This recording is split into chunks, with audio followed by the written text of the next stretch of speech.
മയിൽ ഉറപ്പടി വയലിൽ ഒന്നാം വിള നെൽകൃഷിക്ക് തുടക്കമായി. പാടശേഖര സമിതിയുടെ ആഭിമുഖ്യത്തിലാണ് 14 ഏക്കറിൽ കൃഷി ഇറക്കിയത്.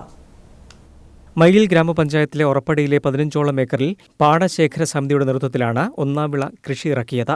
ഒന്നാം വിളയും രണ്ടാം വിളയും ഇടവേളകളിൽ സമ്മിശ്ര കൃഷി രീതികളും വയലിൽ പരീക്ഷിക്കുന്നുണ്ട്. ഏക്കറോളം വരുന്ന പാടത്ത് കൃഷി ഒരുക്കാൻ നാട്ടിൽ തൊഴിലാളികളെ കിട്ടാത്തതും കർഷകരെ അലട്ടുന്നുണ്ട്.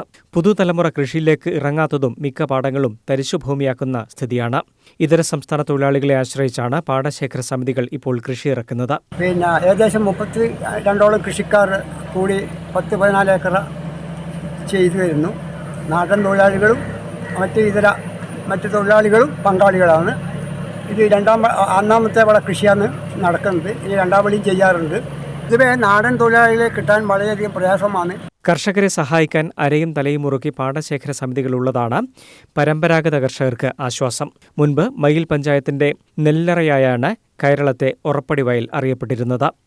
News bureau, Irikkur.